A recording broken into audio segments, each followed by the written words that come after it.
Hello అండి, అందరికీ నమస్తే. Welcome to my channel. ఈరోజు నేను ఈ వీడియోలో మీరు ఆల్రెడీ థంబ్‌నెయిల్‌లో చూసారు కదండీ. సో ఎవరైతే బాగా మంచి వెల్ ఎడ్యుకేటెడ్‌గా ఉండి ఫుల్ టైము హౌస్ వైఫ్ కింద సెటిల్ అయిపోయారో అటువంటి వాళ్ళందరూ కూడా వీడియో పూర్తిగా చూడండి. మీకు ఏదైనా ఎక్కడైనా ఒక సందర్భం అయినా సరే సింక్ అయితే మాత్రం కామెంట్ సెక్షన్‌లో కామెంట్ చేయండి. నేను థంబ్‌నెయిల్ ఏదైతే పెట్టానో దాని గురించి అయితే నేను ఒక చిన్న విషయం అయితే చెప్తానండి. సో ఇది పూర్తిగా నా ఎక్స్పీరియన్సే. సో ఈ వీడియోలో అక్కడక్కడ రెసిపీస్ చిన్న చిన్న టిప్స్ తోటి అయితే ఉంటాయి. అది చూసిన వెంటనే మీకు అర్థమవుతుంది. సో టాపిక్లోకి వెళ్ళిపోతే, నాకు నా ఎంబీఏ కంప్లీట్ అయిపోయిన తర్వాత నేను నా ఫ్రెండు మేము తెలుగు మీడియం నుంచి ఎంబీఏకి వెళ్ళామండి. సో అప్పుడు ఏంటంటే మేము చదివింది ఒక బిజినెస్ స్కూలు దాంట్లో చదివామన్నమాట.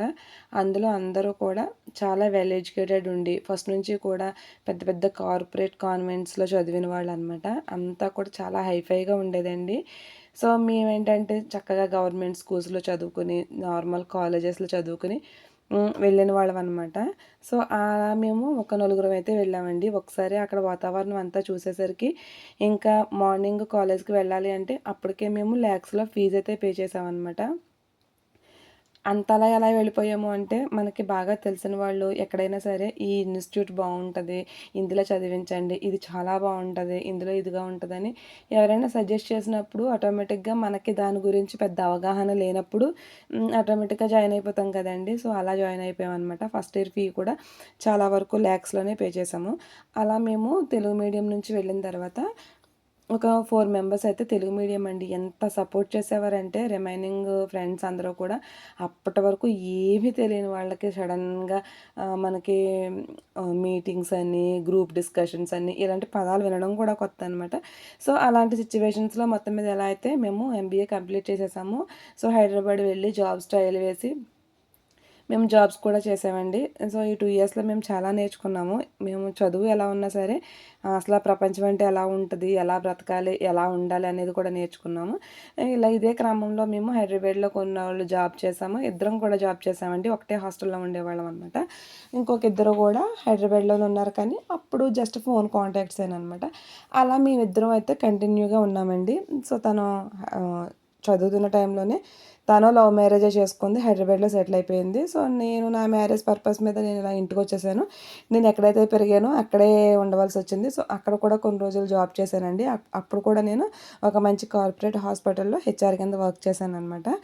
సో ఇలా మ్యారేజెస్ అన్నీ అయిపోయిన తర్వాత ఒకసారి నాకు తను కాల్ చేసిందండి. కాల్ చేసేటప్పటికి నాకు బాబు, తనకి ఇంకా అప్పటికి పిల్లలు లేరనమాట. సో ఏం చేస్తున్నావు ఏంటి అంటే, నేను ఇప్పుడు ఒక కంపెనీ మారాను, నా పొజిషన్ మారింది అని నాకు ఇన్ఫామ్ చేయడానికి కాల్ చేసినప్పుడు తను అందనమాట, ప్రజెంట్ నువ్వేం చేస్తున్నావు అంటే, లేదు బాబు పుట్టిన తర్వాత నేను జాబ్ అనేది కంటిన్యూ చేయట్లేదు, డెలివరీ కోసం లీవ్ పెట్టుకున్నాను, అప్పటి నుంచి వెళ్ళలేదు అని చెప్పానండి. చెప్తే అప్పుడు ఏంటంటే, ఓకే చక్కగా అదే బెస్ట్లే, ఈ జాబ్స్ తలకాయ పోట్లన్నీ ఎందుకు అనేసి అనంది. నాకు అప్పుడు చాలా ఫీల్ అయిపోయాను అనమాట. ఏంటంటే అయ్యో నాతో పాటే చేసింది, మేము ఇంత కష్టపడి ఇంత ఇది నేర్చుకుని లాస్ట్కి ఇలా సెటిల్ అయ్యాం కదా, ఇప్పుడు తను చక్కగా ప్రమోషన్స్ వచ్చి చాలా చక్కగా ఉంది కదా, నేను కూడా జాబ్ కంటిన్యూ చేయవలసిందేమో, అనవసరంగా డిస్కంటిన్యూ చేశానేమో అనుకున్నాను.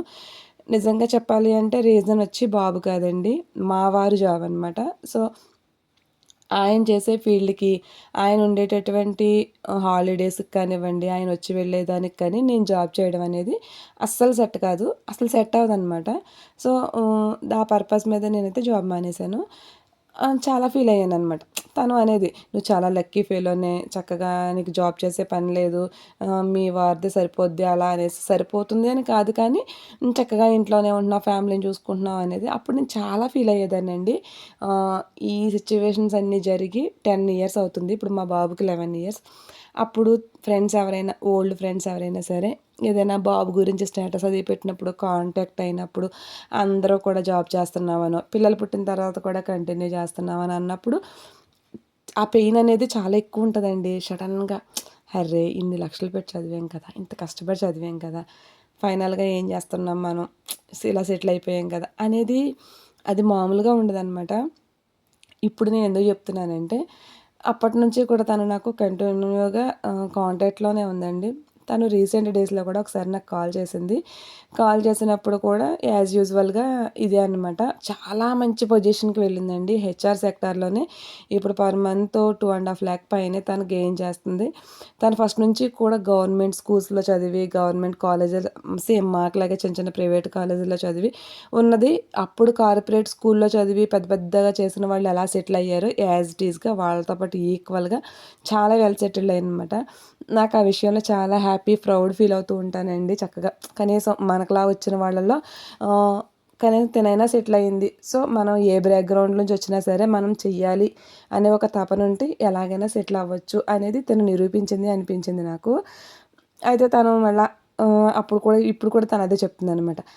నేనన్నాను, "సరే సెటిల్ అయ్యావు. నిన్ను చూసినప్పుడల్లా నాకు చాలా హ్యాపీ ఫీల్ అవుతాను. ఎందుకంటే అప్పుడు మనం ఎలాంటి స్ట్రగుల్స్ ఫేస్ చేసాం." ఇంగ్లీషు క్లాస్ అంటే నమ్మరండి నిజంగా. ఊరికే చెమటలు పట్టేసాయనమాట మాకు. ఎందుకంటే గ్రూప్ డిస్కషన్స్ అని, స్టేజ్ డిస్కషన్స్ అని ఇంకేంటేంటో పెట్టేవారనమాట. ఇంకా పీరియడ్ అయ్యి వెళ్ళిపోయే లోపల గాని చచ్చిపోతానేమో గాని ఊపిరాగనిపించేదనమాట నాకు. అంత టెన్షన్ వచ్చేసేదండి. అవన్నీ డిస్కషన్ చేసుకున్నప్పుడు తను యాజ్ యూజువల్‌గా తను మళ్ళీ అదే డైలాగ్ అనమాట. "నువ్వు చాలా లక్కీ ఫెలోనే. చక్కగా 10 ఇయర్స్ నుంచి ఫ్యామిలీ లైఫ్ అంతా ఎంజాయ్ చేస్తున్నావు. ఎందుకొచ్చిన జాబులే వస్తది రావదని నేను అనట్లేదు కానీ దాంతో పాటు ఇంక బ్యాక్ పెయిన్స్ అని, స్టమక్ పెయిన్స్ అని, సెకండ్ ప్లాన్ చేసుకోవడానికి ఉండదని" ఇలా తను ప్రాబ్లమ్స్ చెప్పింది. ఒక 10 ఇయర్స్ బ్యాక్ ఇదే కాన్వర్జేషన్ జరిగిన తర్వాత ఎంత ఫీల్ అయ్యానో, ఇప్పుడు నేను రియలైజ్ అయిన తర్వాత ఈ 10 ఇయర్స్ ఫ్యామిలీ లైఫ్ చూసిన తర్వాత ఫస్ట్ టైమ్ అండి. అంటే ఇప్పుడు ఈ 10 ఇయర్స్ తర్వాత చాలా హ్యాపీ ఫీల్ అవుతాననమాట. ఎవరన్నా నీ పని రైటు చక్కగా హ్యాపీగా ఫ్యామిలీతో సెటిల్ అయిపోయావు అన్నప్పుడు నిజంగా చాలా హ్యాపీగా ఫీల్ అవుతానండి. ఇప్పుడు ఈ స్టోరీ అంతా మీకు ఎందుకు చెప్పానంటే రీసెంట్ డేస్‌లో అంటే ప్రెజెంట్ ఇప్పుడున్న డేస్‌లో ఎవరైనా సరే బాగా చదువుకుని ఒక టైంలో ఉద్యోగం చేసి మ్యారేజ్ అయిపోయిన తర్వాత రీజన్స్ ఏదైనా సరే జాబ్ మానేసిన తర్వాత రకరకాల డిస్కషన్స్ కానీ, డిస్టర్బెన్సెస్ కానీ వస్తూ ఉంటాయి కదండీ! సో, వాటితో పాటు మన చుట్టూ ఉండేటటువంటి సవాళ్ళు ఎలా ఉంటాయనేది నేనిప్పుడు మీకు చెప్తాను. ఇది రీసెంట్‌గాను ఇప్పుడు ప్రెజెంట్ నా అంత ఎక్స్‌పీరియన్స్ లేని వాళ్ళకి చెప్తున్నానండి. ఖచ్చితంగా అర్థమవుతది. ఫస్ట్ ఏదో మనం ఉంటాము. మనకి మన యొక్క ఆహ్, అవి ప్రాబ్లమ్స్ అని కూడా చెప్పను. మన లైఫ్ స్టైల్‌ని బట్టి నిజంగానే మంచి వెల్ సెటిల్డ్ ఉన్న జాబ్ నుంచి మానేయవలసి హౌస్ వైఫ్‌గా సెటిల్ అయిపోవాల్సొచ్చినప్పుడు తెలిసిన వాళ్ళు ఖచ్చితంగా "ఏంటి అంత చదువుకొని ఇలా ఉండిపోయావేంటి? హ్మ్. జాబ్ చేయవలసింది కదా" అంటారు. అలాంటప్పుడు వెంటనే అయ్యో! నేను అనవసరంగా మానేసానే అని చెప్పేసి మనం ఏ పర్పస్ మీదైతే మానేసామో మన లైఫ్ స్టైల్ ఏంటో మనకు తెలుసు. మనం ఎందుకు మానేసామో మనకు క్లారిటీ ఉంది. ఎవరో చెప్పిన ఒక దాన్ని బట్టి మళ్ళా మీరు నేను తప్పు చేశానేమో, నేను వెళ్ళవలసిందేమో అని మీరు ఏ పర్పస్ మీద అయితే మానేసారో అవన్నీ మర్చిపోయి మళ్ళీ దాని దాని గురించి ఆలోచించి లైఫ్ అనేది డిస్టర్బ్ చేసుకోవద్దండి. ఎందుకంటే మనం మానేసాము అంటే రీజన్ ఏంటి అనేది మనకు తెలుసు. సో, ఎవరో ఏదో చెప్పిన వెంటనే మనం దాని గురించి ఆలోచించవలసిన పని లేదు.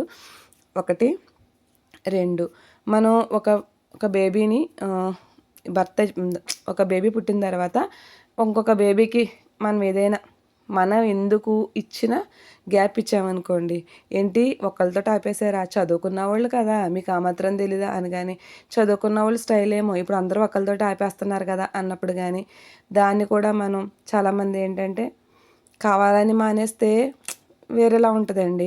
నిజంగా ఏదైనా హెల్త్ ప్రాబ్లమ్ ఉండి మానేశారనుకో, అది చాలా ఫీల్ అయిపోతూ ఉంటారనమాట. అలాంటివొకటి మనం అసలు మైండ్‌లోకి తీసుకోక్కర్లేదండి. మనకు తెలుసు నిజంగానే మనం గ్యాప్ ఇచ్చామనుకోండి, ఏ రీజన్ వల్ల మనం ఈ గ్యాప్ ఇచ్చామనేది మనకు తెలుసు. వాళ్ళకి తెలీదు కదా! సో, వాళ్ళ మాటలు మనం తీసుకోక్కర్లేదు. లేదు గ్యాప్ మనం ఇవ్వలేదు. ఆటోమేటిక్‌గా ఒక హెల్త్ ప్రాబ్లమో సంథింగ్ ఏదైనా ఉందనుకోండి, అది కూడా మనకే తెలుసు. వాళ్ళకి తెలీదు కదా! సో, మనం ఆ మాటలను కూడా తీసుకోక్కర్లేదు. లేకపోతే ఫైనాన్షియల్‌గా మనం పెంచలేమేమో, మనకు అక్కర్లేదనుకున్నామేమో, అది కూడా వాళ్ళకి తెలీదు కదా! సో, ఎవరైనా సరే ఏదైనా ఏంటంటే చదువుకున్న వాళ్ళు కదా! ఇప్పుడు అన్నీ ఇలాగే చేస్తారు. చదువుకున్నది కదా! ఇప్పుడు అన్నీ అలాగే ఇది ఎక్కువగా వినిపిస్తూ ఉంటదండి. కొంచెం కలిసున్నారనుకోండి, కలిసున్నారు అని చెప్పరనమాట. చదువుకుంది కదా! ఎనకాల తిప్పుకుంటది తెలివితేటలు చదువుకున్న తెలివితేటలు ఏమైపోయినాయి అంటూ ఉంటారు.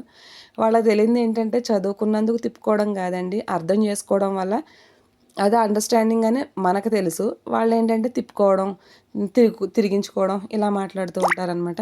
చాలామంది కొంచెం సెన్సిటివ్‌గా ఉన్నవాళ్ళు, అరే! నన్ను ఇలా అన్నారేంటి? నేనేం చేశాను? చదువుకుంటే మాత్రం ఏమైంది? నేనేం తిప్పుకున్నాను? ఇలా చాలా ఓవర్ థింకింగ్ చేస్తూ ఉంటామనమాట. అవసరం లేదండి.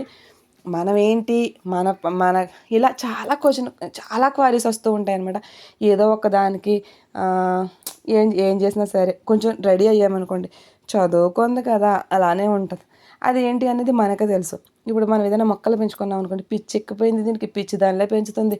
చిన్న చిన్న ఈటిల్లోను, పెద్ద పెద్ద వాటిల్లోను అంటారు. అది మన ప్యాషన్ అని మనకు తెలుసు. వాళ్ళకి తెలీదు కదా! సో, ఎవరైతే చదువుకుని మంచిగా సెటిల్ అయ్యి తర్వాత ఒకసారి హౌస్ వైఫ్‌గా సెటిల్ అయిపోయారు. ఇలాంటి క్వైరీస్ వస్తూనే ఉంటాయండి రకరకాలుగా. ఏంటంటే మనం ఏ పర్పస్ మీద మనం ఆగాము అనేది వదిలేసి, వాళ్ళన్న దగ్గర నుంచి పట్టుకుని ఒకటే మనసంతా పీక్కుంటా కూర్చుంటారనమాట. సో, అప్పుడు లైఫ్ అంతా డిస్టర్బ్ అయిపోతుందండి. మనం మన పర్పస్ అంతా కూడా ఇదైపోతదనమాట. మనం ఎందుకు చేసాము, మనం ఏ కారణాలతో చేసాము, అసలు విషయం అంతా వదిలేస్తాము.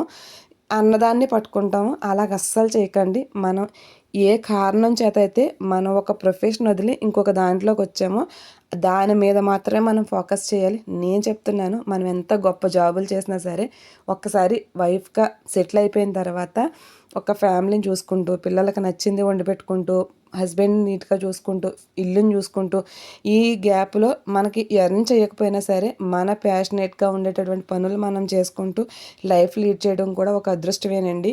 ఎవరైతే మీరు చాలామంది ఫీల్ అవుతూ ఉంటారు కదా! సో, అస్సలు ఫీల్ అవ్వక్కర్లేదు. అది మన యొక్క జీవన శైలి ఎలా ఉంటది అంటే, మన ఫ్యామిలీ వరకు మనం ఏం చేస్తే కరెక్ట్‌గా ఉంటదనేది ఎవరి లైఫ్‌కి వాళ్ళకి డిఫరెంట్‌గా ఉంటది కాబట్టి, అలాగే మన లైఫ్ ఏంటి అనేది మనకు తెలుసు కాబట్టి, ఊరికే ప్రతిదానికి స్పందించకుండా చక్కగా ఈ విధంగానే మనం ఎలా అయితే సెటిల్ అయ్యామో దాంట్లోనే ఫుల్ ప్లెడ్జ్డ్‌గా మనం ఇప్పుడు ఇది కూడా వైఫ్ అనేది ఏమి చిన్న రెస్పాన్సిబిలిటీ కాదండి. అది చాలా పెద్దది. చాలా చాలా పెద్దది. చాలా చాలా ఇయర్స్ ఉండేది. సో, దాన్ని మనం 100% చేయగలిగితే అది నిజంగా మనం లైఫ్ సక్సెస్ అయినట్టే. సో, ఈరోజు వ్లాగ్ అయితే ఇదండి. మీకు ఎలా అనిపించింది కామెంట్ చేయండి. నచ్చితే లైక్ చేయండి.